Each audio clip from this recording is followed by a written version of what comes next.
Hello, Jordan. Happy birthday, Michael. Happy birthday, bro. Dude, thank you. Working on your birthday. I mean, is podcasting really... I forget who tweeted it. I saw a funny tweet about like podcast not being... It might have been Tim Dillon, that comedian. Oh, he's funny. He's super funny. It was about like podcasters being at the upper echelon of society. Like he was clearly mocking it as not real work. Yeah. Because he does it. But thank you.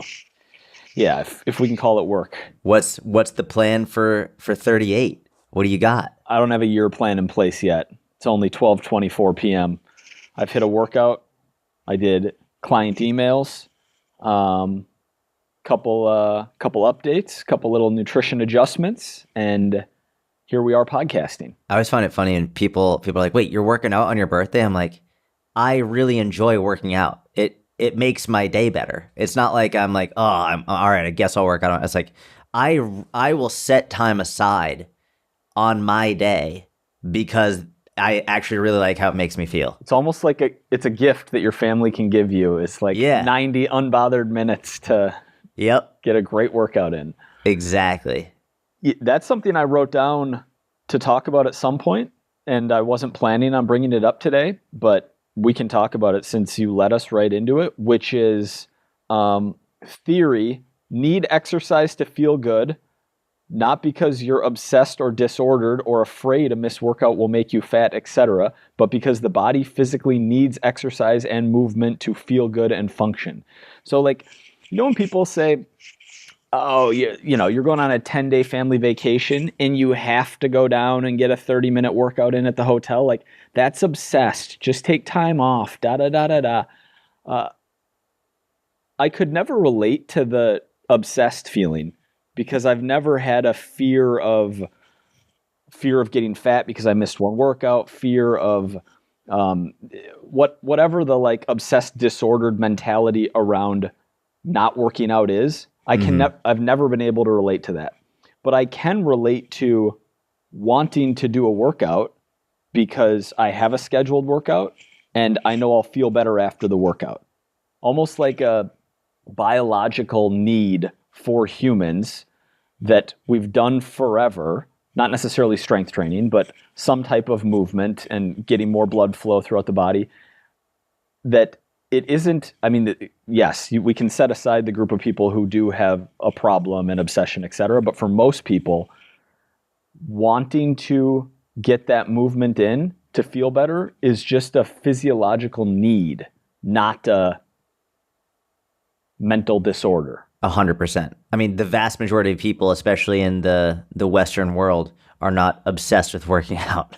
Like that's like just looking at large scale population, the vast majority of people are not obsessed with it. It's the opposite. Mm-hmm.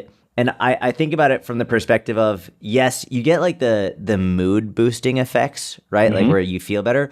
But for the last few years, for me, it's also, if I don't work out physically, like my joints feel it.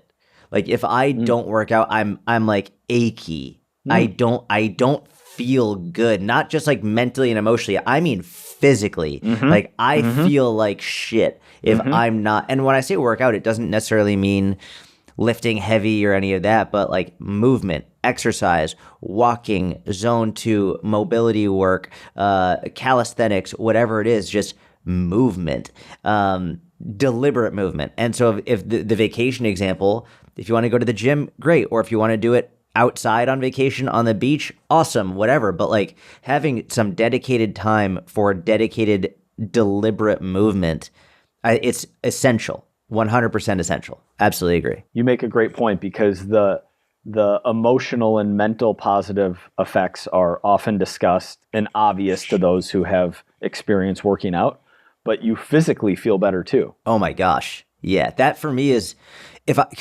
it's all connected, obviously. For me, if I don't feel good physically, I don't feel good mentally. Right? Like if I don't feel good mentally, but I do go feel good physically, I will now feel better mentally. So if I'm in a bad mental place and then I go work out, I feel better mentally. Right? It's like the physical will very often drive the mental. So like if I'm in a place where, I just feel like shit, whatever, and I don't want to work out, but then I force myself to go work out, I immediately feel better mentally too. Yeah, makes all the sense in the world. It reminds me of a Chris Williamson, Piers Morgan little like back and forth from a while back on the subject where they disagreed on the subject of I think they were talking about men's mental health, and they were talking about physical health versus mental health and which one is more important, thinking that it was a layup. And this might have been a year or two ago when it was more popular, but I think Pierce was thinking it was a layup that mental health is more important than physical health. And Chris was like, I would pick physical health because you can't think your way into feeling better physically, but you can work your way physically into feeling better mentally. Wow. So it's a great take. Yeah. It's a great take. And it is so often true. And obviously you have to, like, not everyone, if you have a mental disorder or you have an actual issue, obviously you can't work your way out of severe depression or some mental issues, obviously. You can't work your way out of severe depression, but if you are... It can improve, yeah. If you are sedentary and mildly depressed or self-diagnosed depressed, I would start working out before I started anything else. I completely agree with that. I'm just more like hedging against the people who are going to be like, that's not true. Da, da, da. Like, I love it. It's smart. Normally I would want to. Not on your birthday, though. I'm feeling high tea today. I had a great upper body workout. Like, honestly, screw them. If you think that this podcast is a replacement for clinical psychologists, for people who have severe mental health issues, I don't know what to tell you. You shouldn't be getting your information from Mike and Jordan. You should be getting your information from doctors. But for the majority of the population, I think it's good advice. Yeah, completely agree. What else we got? Dude, your birthday's in 1 month. 1 month exact to the day. Yeah, 1 month apart. May 8th. Yep. April 8th, May 8th. That's right. It's a good month. It is a good month. 34. Not as old as 38, but... Yeah, 38's a real number. You know, dude, 40 is real. I remember being a kid, and even as a kid, I was like, 40, that's when you're like an adult. Yeah. 40 is like an actual adult. Even when I was like 12, 30s, when you're 12, you think 30 is old, but like 40 is like, wow, you're an actual adult. Bro, I remember 2 years ago, 36 years old, having people apply for coaching and they'd be 40 and I'd be thinking, wow, that guy's an adult. Like he's, and then it was just the subconscious initial reaction to it. And it's like, oh, I'm almost that, but yes, I think, I don't know. Guys have it easier than women in terms of aging. Women have it easier than guys, generally speaking, when they're younger. Like, oh yeah. Like in terms of how society views you. In terms of how society views you, in terms of like everything. Yeah. Dude, I remember menopause, like we don't have to deal with that. I remember being high school, even college, even like immediately post college, when you're like a younger dude, none of the girls want anything to do with you. Or an underclassman. You're like 9th and 10th grade, dude, and all the girls in your grade are going after juniors and seniors. Yeah, it's the worst. And then when you're a senior, and then the other senior girls get pissed because the senior guys are looking at like sophomores and juniors. Yeah. It's a real phenomenon. Dude. At least it was in 2005. I don't know how much. I'm sure it still is. Gen Z's wild. They're not doing a lot. Have you seen the research around like, I don't know, they don't go on dates. They don't, like, I'm speaking in generalities, but the data shows that a much smaller percentage of Gen Z relative to millennials, Gen X, et cetera, are doing a whole bunch of things. What are they doing? Like they're not having kids out of wedlock. They're not having sex. They're not like going on dates. Yeah, it's all these things that make you say, oh, good for them. But the reason is because they're laying in bed scrolling on their phone. Oh, like it's like, oh, really good. Oh, they're not drinking as much. That's amazing. Oh, they're not using drugs as much. That's amazing. It's like, well, it's because they're super anxious and isolating and geez. just consuming technology. That's really sad. I was thinking, oh, they're courting. Oh, they're like No. they're like being very intelligent with this. No. Like they're like aging more intelligently than we did. It's like and I think, oh, maybe they're out like playing wiffle ball outside. Oh no, they're inside on their phones, not talking to each other. And by the way, if you've listened to any episode we've ever done, you've heard me talk about this. I'm not blaming the individual at all. If I were born in that generation, I would be a slave to the technology as well. Yeah, it would be tough. I'm really obviously, you know, my oldest is only 2.5, but like I'm trying to figure out when I would ever let her have a phone, and I don't see it happening before 16. Yeah. And by phone I mean social media. Yeah. Social media. Like I don't foresee it happening. I mean, and maybe even 18, you know? Are you more Like, worried for the creation or consumption side? consumption? Okay. I mean, because it's sort of like the physical versus mental, right? It's if you can create all you want, but if you're so much of creation is fueled around what you've consumed, right? That's why we've seen the evolution of content so dramatically, is because there's been one person in whatever it is who will start a new trend, but then people see it. Oh, that's a good idea. I'll expand on it. So this is what we see. I'm more concerned about what they're consuming that will lead to. I'm not even really as worried about posting as much as I am about who they're interacting with, what they're seeing as being normalized. Dude, even me, I see like there are videos of people being killed all over social media. Like actual people being killed in these horrific accidents. And then the comments have people like making jokes about it. And I'm just like, it's not a movie. That's not an actor. That's a real person. It's or sex and porn, like we talked about last episode. You were telling me, because I had said I was seeing a bunch of that on X, and you were like, dude, I just was scrolling X and saw someone in an office, like, what were you saying? Sex. Yeah, they thought that the shades they thought the window was like a two-way thing, I think and they wasn't. thought it was a one-way window or a one-way where like you couldn't see in, and there was a guy and a woman just banging in an office. Wild, just sitting there on like unimaginable a number of years ago. Yeah, crazy. Yeah, the thing that worries me, obviously, overconsumption and being exposed to things that kids shouldn't be exposed to at too young of an age is, I guess, the bigger concern. Yeah. What worries me particularly about girls is female bullying is so different than male bullying. Correct. Female bullying is attack on reputation. It's much more passive aggressive. It's much more I understand it less because I'm not a girl. I think men it's like more physical in male nature. Bullying, the end of male bullying is all right, we fight.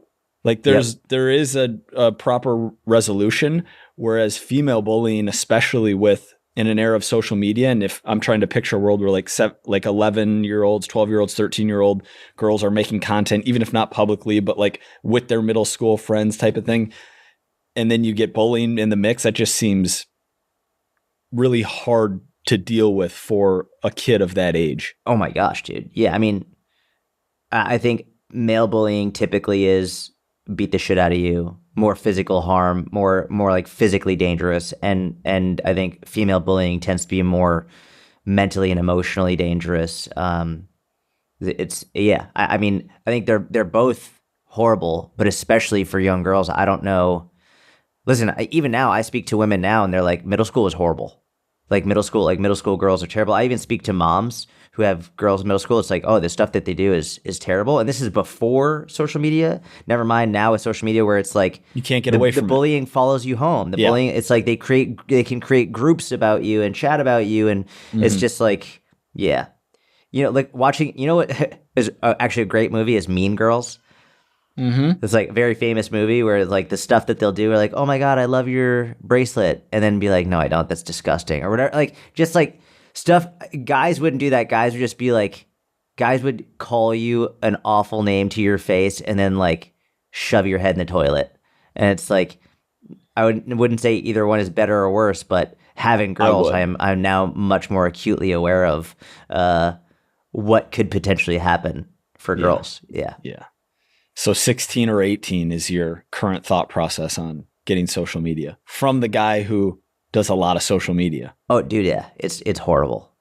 It's horrible. And I know that it'd be a war in terms of like my friends all have it. And like if she's hanging out with them, obviously she's going to use it with her friends, right? Like it's not like she's never going to see it. But if social media was around when I was a kid and all my friends had it and my mom said no, I would be furious and it would be awful. But then as I got older, I would say, hey, thank you so much. I appreciate it now. But in the moment, I'm sure that there's the parents who are trying to not let their kids have it. There are actual wars going on in their household. Oh, yeah.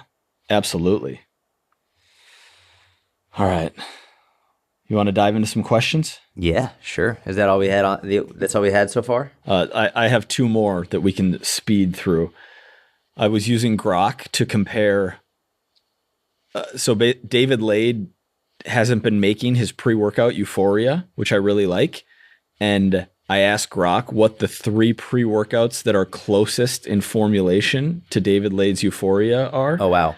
And it gave a really good, like a good comprehensive, like, here's why it's close, here's why it's not, here are the ingredients and the dosages. It was a very good answer. And then my concern about not getting sources from these chatbots, at the bottom, I saw there was like a little gray bar that said 15 relevant web pages. And if you click that, then you see all of the sources that it pulled through, which pulled from. Yeah. Which I love Grok. Grok is great. Yeah. I've been going through the sources that it pulls through as well. But dude, I mean, to have a chatbot that allows you like, all right, I'm gonna review all of the ingredients and all of the amounts that it's in and give you the ones that are closest to it with comprehensive analysis is absolutely wild. And to have it in a matter of seconds is crazy. Yes, it is. And that's not a question where you really need sources.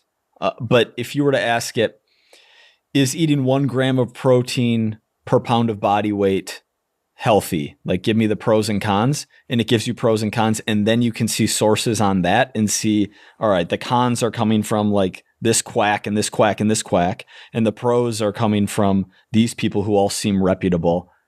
I find that very beneficial in formulating opinions. Yeah, agreed. I'm a big Grok guy. I'm on Grok all the time. All right. My other one. I was eating cereal the other day. Oh, yeah. And Jordan had to guess what cereal I was eating. And he goes, is it healthy or or like, does it taste good or bad? I don't remember. Is it a healthy or unhealthy cereal? It's healthy or unhealthy, I think. And I said, I can't tell you that because it's going to give it away. I don't remember what you guessed Rice Krispies, actually, which was an interesting guess. But I was eating Bran Buds, and you said, Bran Buds are delicious. They are delicious. I will die on this hill. They are delicious. You can't be the guy who has spent hours making fun of the taste of rice cakes and saying they're disgusting. I can. Yeah. And then go out and say Bran Buds are delicious. Dude, rice cakes are awful. They make a mess. They taste like TV static. Bran Buds actually have great, the palate is awesome, the crunch that comes with it, but like also the density that comes with it. You get a little bit of sweet. Like Bran Buds are actually a phenomenal, delicious cereal. You are comparing perhaps my gosh. The two foods. Dude, no.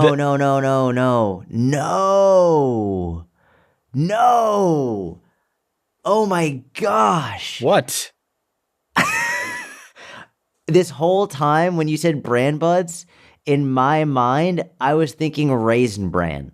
By the way, I thought someone like died the way that you were going, no. I thought you got a pop-up on your computer and like I thought something seriously bad was going on right there. No, this whole time I've been thinking from the conversation the other day to right now, I'm saying Bran Buds in my mouth and I'm hearing you say it in my ears, but I'm thinking Raisin Bran.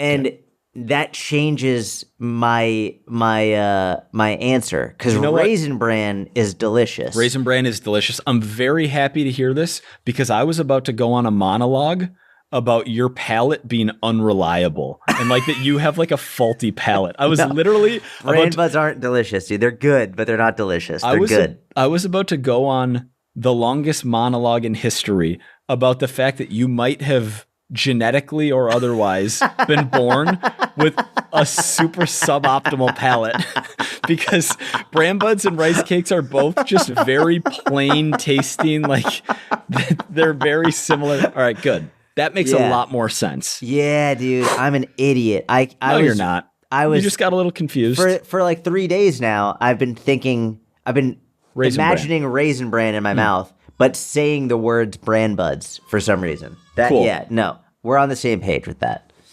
Cool. Bran buds are not delicious. Raisin Bran is delicious. All right. I couldn't believe that you didn't think Raisin Bran was delicious. I couldn't believe it, and now I understand that you do. It was bran buds. We were talking about bran buds. Yeah. Jeez.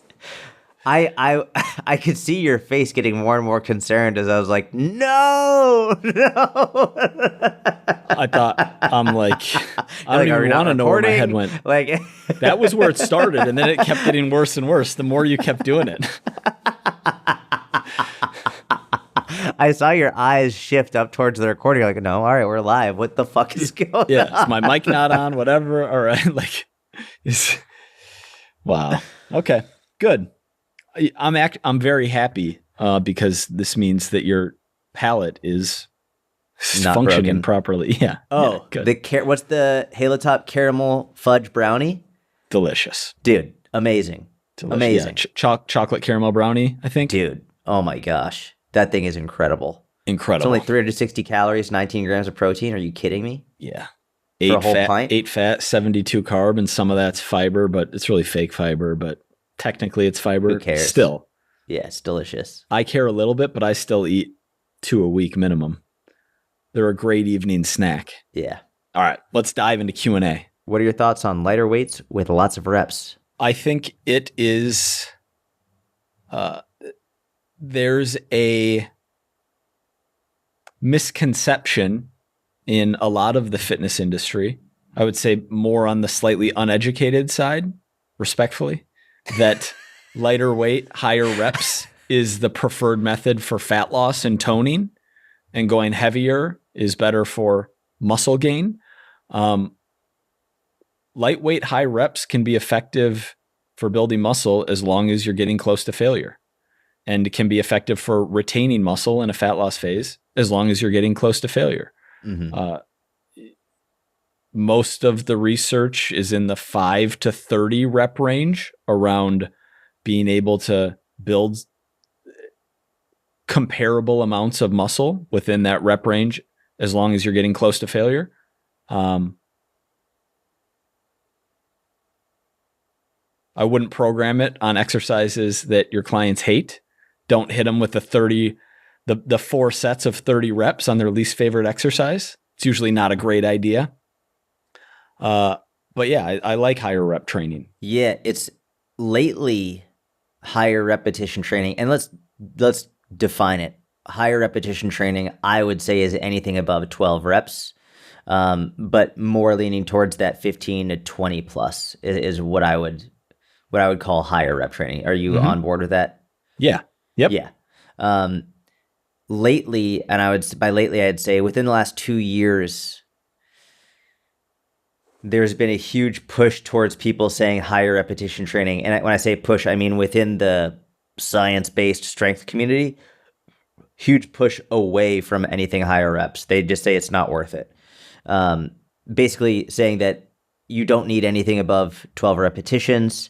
And it's coming from this massive push towards everything has to be about muscle growth. Sorry, let me get a clarification in. They're saying that you don't need anything above 12 reps, or they're saying that you shouldn't do anything above 12 reps? Essentially both. Okay. It's like you don't need it and you shouldn't be doing it. Everything should be between like 4 to 12 reps. And it's coming from this big trend and fad towards everything is about building muscle. And I don't know how much of this is just solely in my feed because like I'm in that science-based world, and this is what I'm seeing versus what's in other people's feeds. But I've seen a huge push of quote unquote science-based coaches basically essentially demonizing anything above 12 repetitions. Like, you don't need to do it. It's a waste of time. There's no benefit to it. And for the first time in my entire career, I think higher repetition training is now underrated. Because before this, I would have said it was overrated for the exact same reason that you said, which is a lot of people think it's going to be burning fat. They think that it's going to be, oftentimes they feel like it's even better for building muscle because you often get that burning sensation in the muscle. Like, you'll often feel the muscles more in that higher repetition range. You get more of that lactic acid buildup, blah, blah, blah. So, but because there's been such a huge push against it, I actually now think people are missing out on the benefits of higher repetition training, of which there are many. But number one, I'll say, and I feel like this should go without saying, but building muscle isn't the only reason people should be strength training.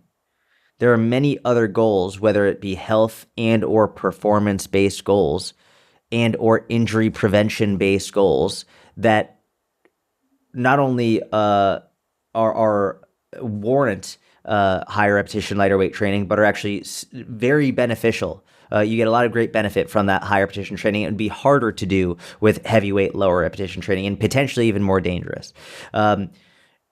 So with that in mind, I really enjoy lighter weight, higher repetition training, but I will say the vast majority of the training that I do is heavier weight, low to moderate rep. So low to moderate rep is in that like 5 on the lower end to 12 on the higher end. That's the majority. I'd say it's 3/4 of my training. And then 25% of my training is the higher repetition work, which is near the end of the workouts, done more, whether it's metabolic conditioning or whether it's more for like just specific localized muscular endurance, whether it's for tendon and ligament strength, or any of that stuff is all wonderfully beneficial with some lower weight, higher repetition training. Yeah, I have seen some of what you're talking about. It didn't feel mainstream. It felt very niched to these like, whether they're open steroid users or fake natty who are like highly scientific and only focused on muscle gain as the goal of training. When you're programming for a client who's not an elite bodybuilder or someone who's like obsessed with fitness, something that you need to be thinking about is, how can I make these workouts enjoyable and something that this person will want to do and be able to physically complete for the long run, like years and decades. And variety is often, and here we're talking about variety of rep range, is often something that can be new and exciting and prevent training from getting stale, which is one of the reasons I like to use it. In addition to the benefits that you already mentioned. I also haven't seen any research showing like, you know, a set of 10 or 12 to failure is more beneficial for gaining muscle than a set of 20 to failure. Now, you could say for some people, it's much more psychologically demanding taking a set of 20 or 25 to failure than it is taking a set of 8 to failure. Fair point, which is why I'm programming the majority of my own and my clients' work in the, I would say 6 to 12 rep range, maybe even 4 to 12 rep range, depending on the client. But I don't know. Does that research exist and I'm just not seeing it? Does the research showing that it's better to have that low to moderate rep as opposed to the higher rep? Is there research showing that there is a perfect muscle gain rep range when you're taking sets to the same RPE? So there's no research saying that from a muscular perspective, at least that I'm aware of, that a muscular perspective, it's going to be better.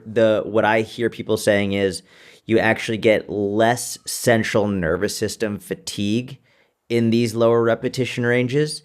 Whereas with the higher repetition ranges, because it can be so mentally and emotionally draining, you might actually get more central nervous system fatigue, which to me is one of those things where I'm like, all right, so it's less of an actual indicator and more of like all right, we're just going to put this in our win column, as opposed to like if unless you're overtraining, which is very easy to not do, that shouldn't be an issue whatsoever.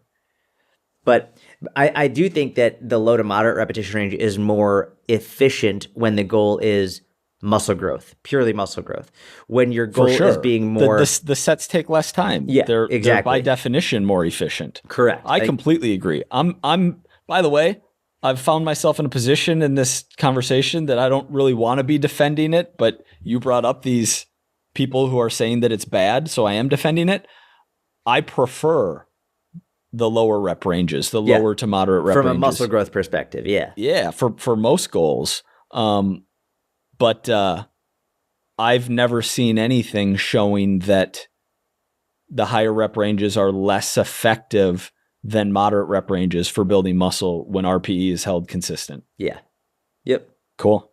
Did I tell you? Here's a funny story. I don't think I told you. Did I tell you? I made a big mistake when I was filming one of the kids' videos for the kids' workout videos. Did I tell you this? No. I'll start by saying it didn't show up in the video. We covered it up. But so lately, the way I've been doing these kids' workout videos is basically I do 10 minutes straight, one take. So I'm like, all right, get up. You're running with me wherever we're running, whether through the jungle or in space, and I'm running. And I'm just jogging in place in front of the green screen. And it's one take. And I set my timer, and I do the whole workout with them. And I was doing this one exercise, ostrich sprints. And so I'm standing in place, and my knees are going really, really high, and I'm sprinting. And again, it's not in the video, so no one freak out. But I at one point, I was sprinting really fast, and I was like, let's fucking go.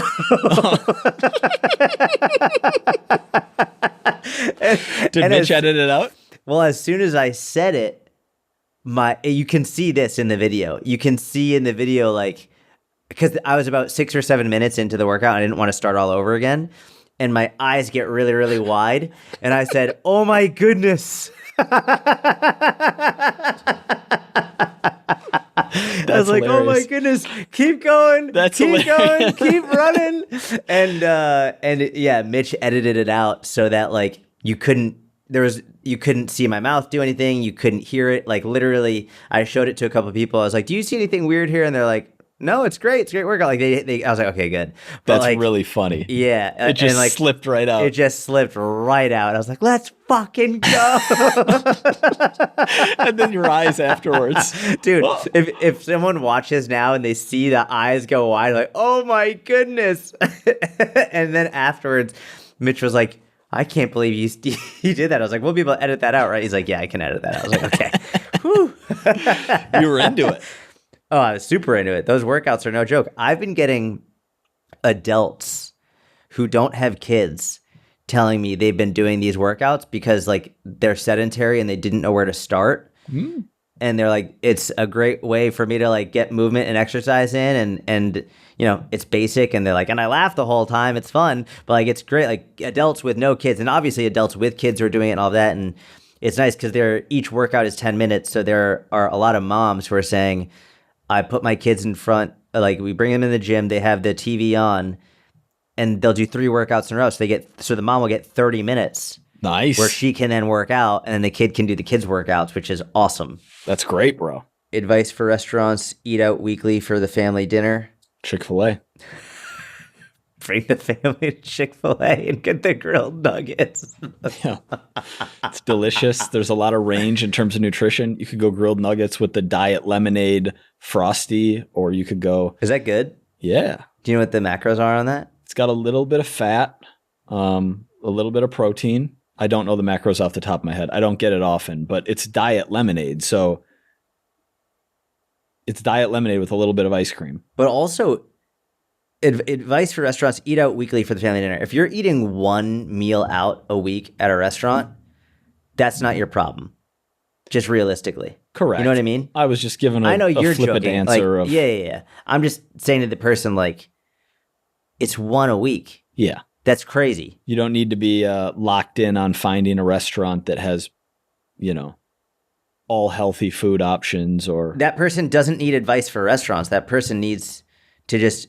If you're still having trouble with your progress, you need advice for the rest of the week, not the one time a week you're eating at a fucking restaurant. Unless they're going crazy with it, Yeah. Mexican restaurant, Friday night, margarita, chips, guac, enchiladas, flan, like 5,000, 6,000 calories. You love flan, bro. Flan is delicious. Flan is very good. But yeah, so the advice would be, go to your favorite restaurants and rotate them and have fun with the family. I need to lose belly fat, but I'm skinny fat. I don't want to lose any weight. Do you have any suggestions? Male or female? I think it's a male. It's a teeny tiny picture. I was just curious for context. I don't know if my answer changes. Doesn't matter. Or how Just much curious. it changes. Who's asking? I think it actually matters more just on the individual and goals and like mental state. Body fat level. Body fat level for sure, but also comfort, psychological range of body fat that you're comfortable in. Generally speaking, especially if you're younger, skinny fat, like eat slightly above maintenance and just get very into strength training and getting as strong as possible for 2 years is usually the best approach. You might end up recomping nicely. Worst case scenario, you end up gaining a tiny bit more body fat, a whole bunch of strength and muscle, and you put yourself in a great position to do a cut. Doing a fat loss phase from there usually doesn't work too well. Just being under muscled, not having your metabolic rate's not in an amazing position to start.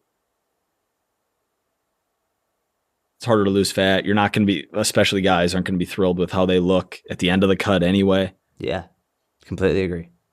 I think the ultimate way to fix skinny fat, if you're truly like have that skinny fat look, lift and protein, and consider it like a 2 to 4 year endeavor. Yeah, it's going to take a minute.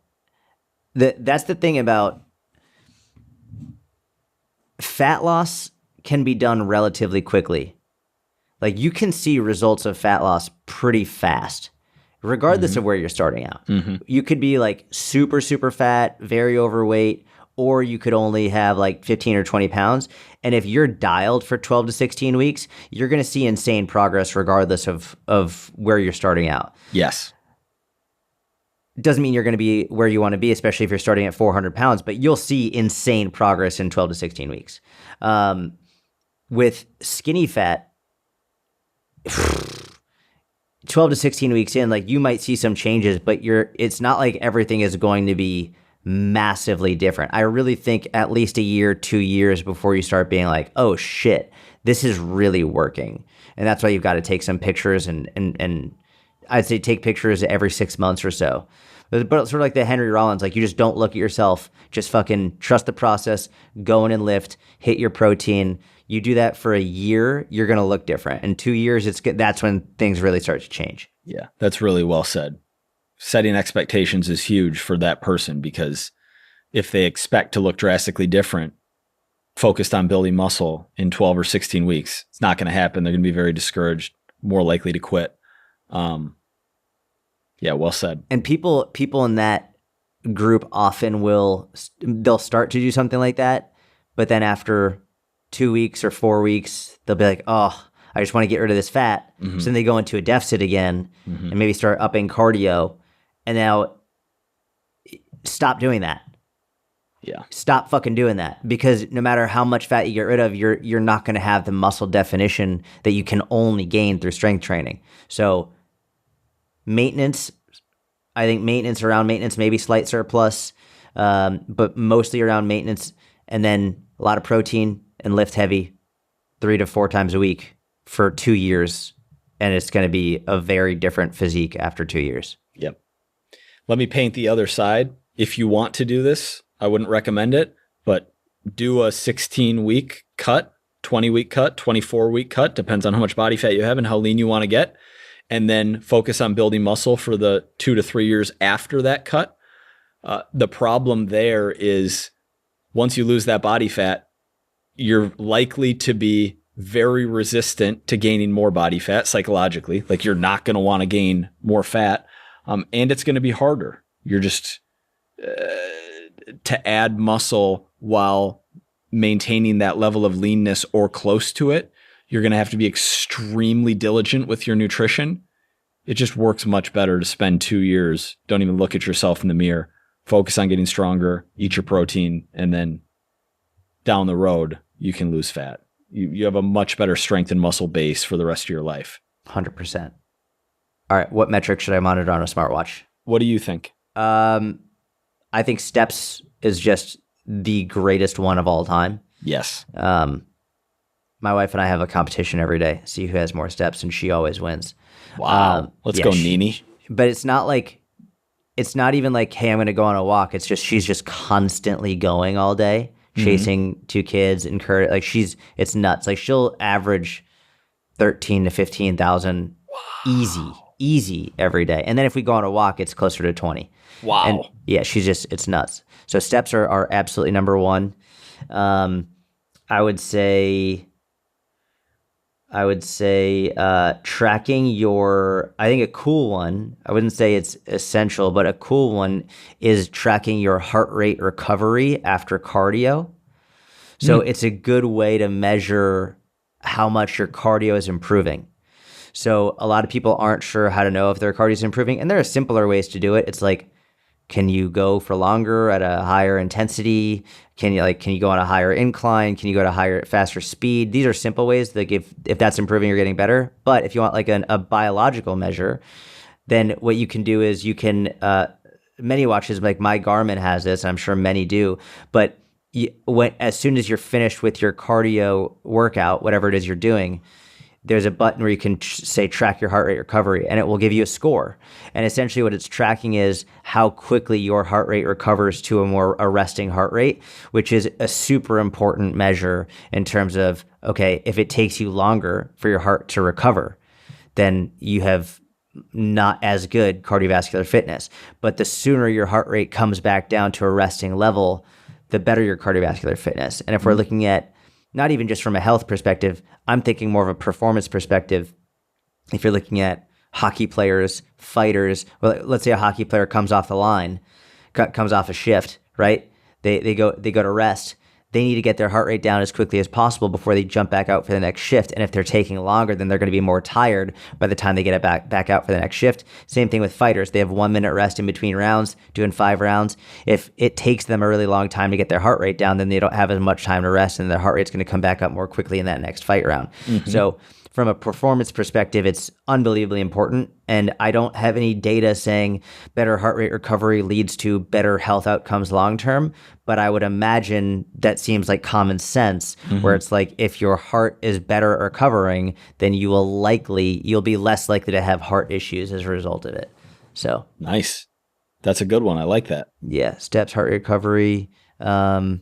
A lot of watches have like ECGs now, which is really cool. I think pulse oximeters are a cool thing to have on it as well.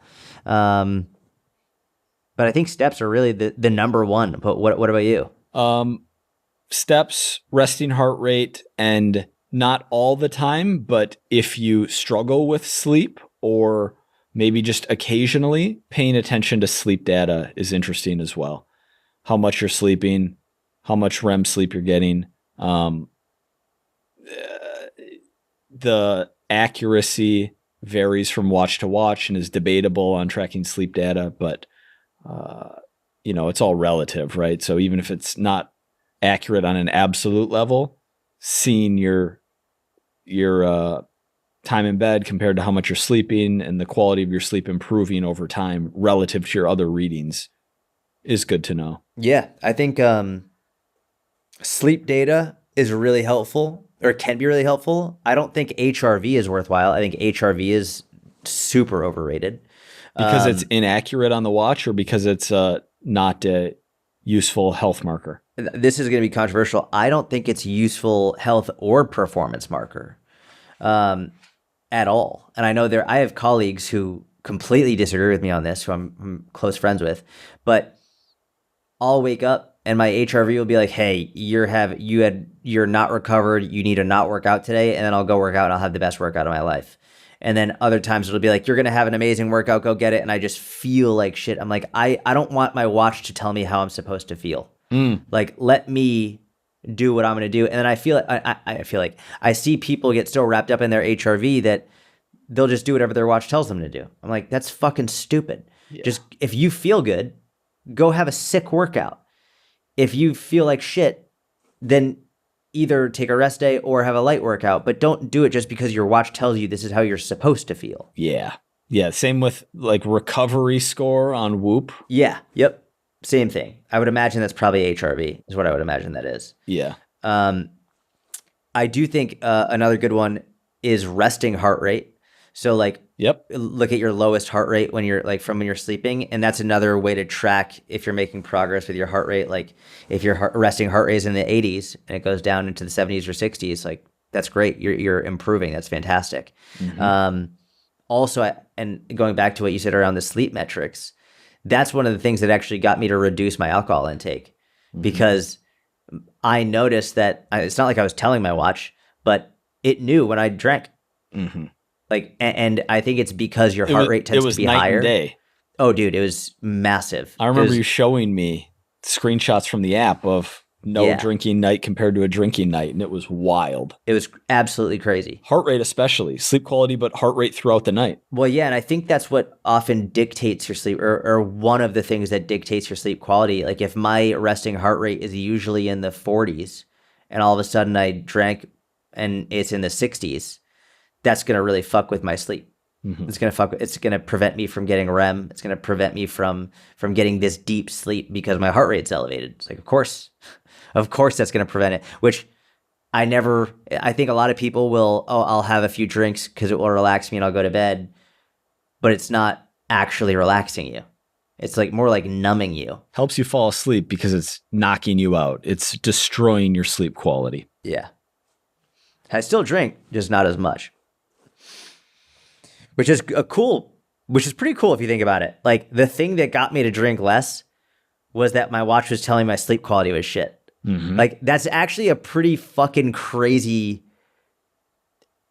change to health behaviors that wouldn't have happened without that data. Like it's like I don't know if people really understand the impact of that on people. Like I'm not the only. I know I have a friend, John Leatherberry, who I train jiu-jitsu with.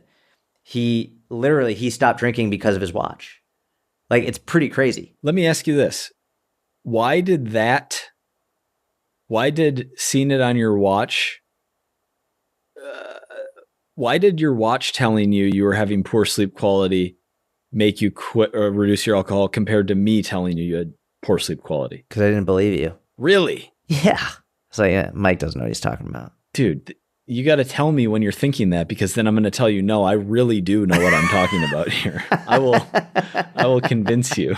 You can't just yes me to death on that. You got to. It's one thing to have your friend tell you that. It's another thing to like actually see the data consistently in your face. Yeah, but right? I'm not just your friend. I'm also your friend who's like a sleep connoisseur. That's true. That's true. You know, if I told you to do more arm bars, like, yeah, don't listen to me because what do I know? I should do more arm bars though.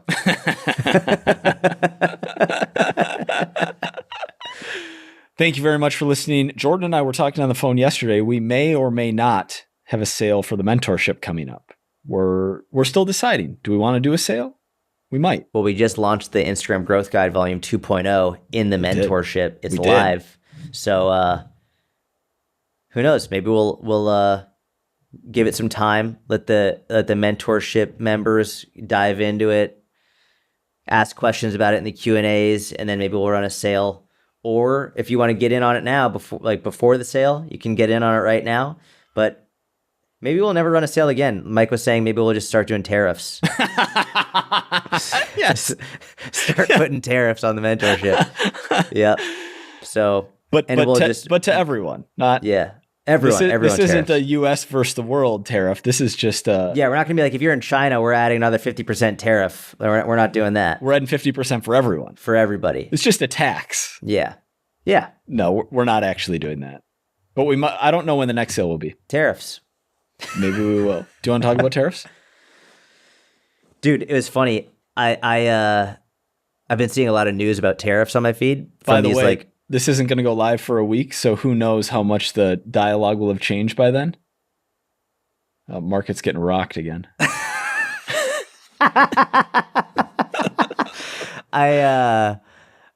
I'm getting a lot of news about tariffs, and I've grokked tariffs, and like I've been trying to learn about it. But like the more I learn about it, the more I'm like, geez, I don't understand this, dude. Macro econ is so hard. It was one of my worst classes in college. It's unbelievably difficult. Let me read you this comment. There's so many moving parts. So I commented on a Ground News post from yesterday. So Ground News, it's a great news. It's a news Instagram, and they just report on what's being reported. And what they do is they'll share headlines, but then they'll say like which news sources on the left and the right and the center reported on it. So it's you can start to see like when the right is not reporting on something, or when the left is not reporting on something, when it might not suit their narrative. Mm-hmm. This one was actually split almost exactly, like 30% left reported it, 37% center reported it, 33% right reported it, which is very rare. Rarely do you see all of them reporting it. But it was about like the European Union offers Trump 0 for 0 tariff deals on all industrial goods. So it seems to have like worked in the European Union, where it's like, okay, you know what, let's try and settle the score. We'll stop doing tariffs on you if you can stop doing it on us. But I left a comment, and I wrote, I just want to say, I know nothing about tariffs or the global economy or macroeconomics.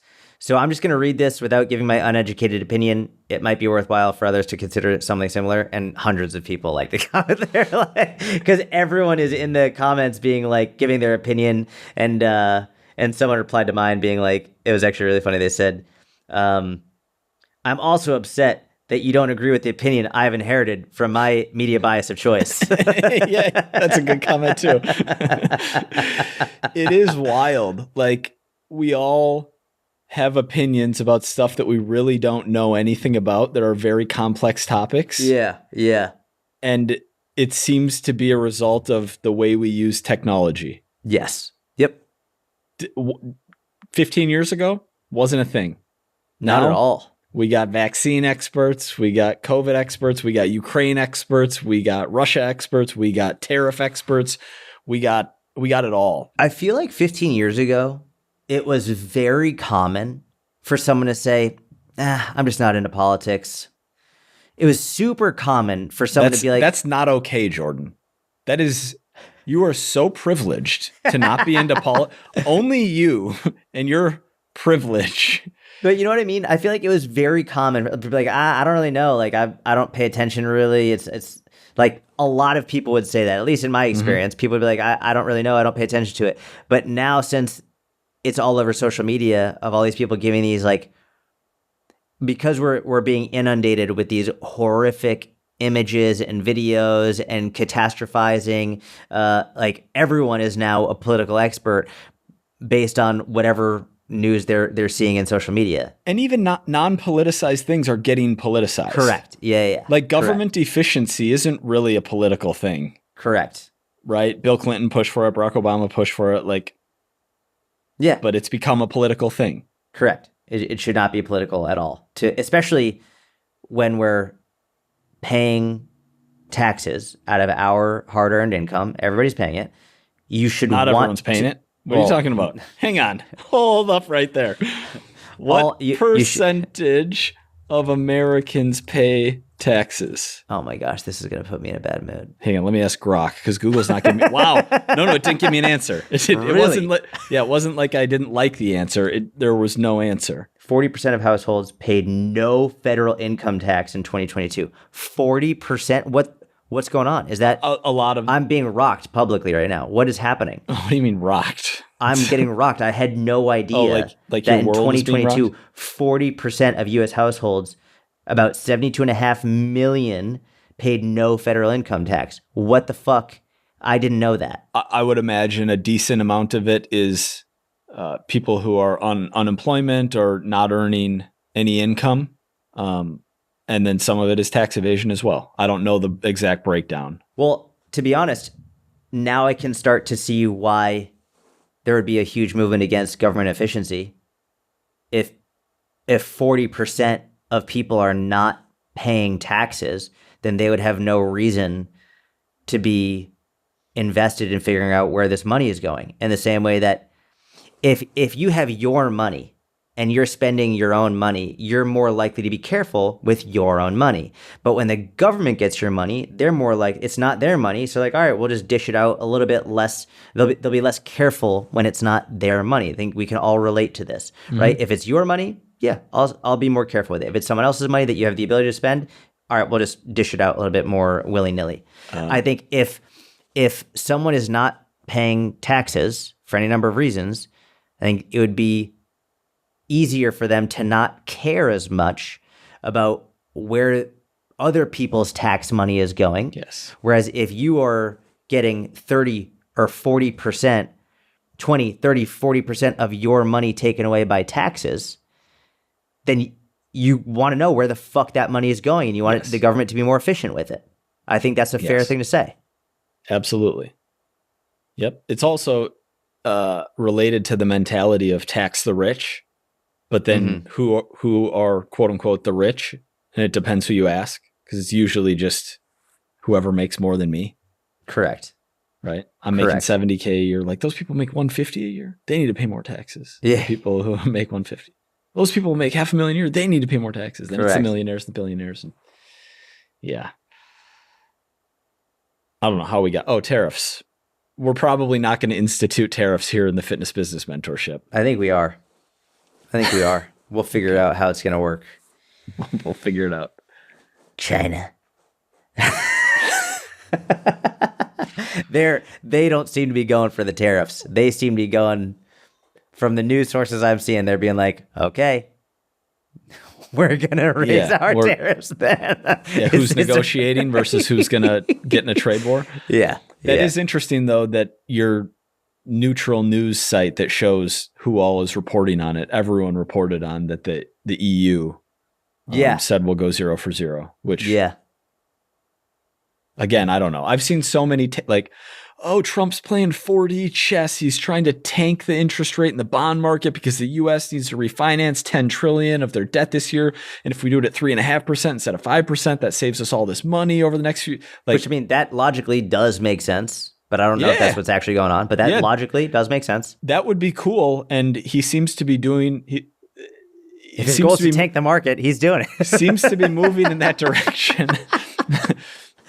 But then again, the other side is, no, he's just been, there's video of him 40 years ago saying that he loves tariffs and he doesn't want the U.S. getting screwed by other countries. And he's been repeating that, and he's just doing that without the whole 4D chess thing.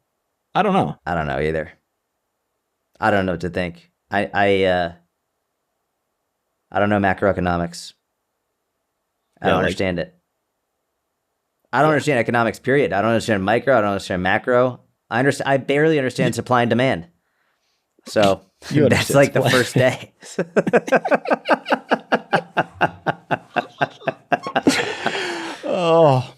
Great episode. Thank you very much for listening. Leave a 5-star review. Have a wonderful week. Talk to you soon. See you next week.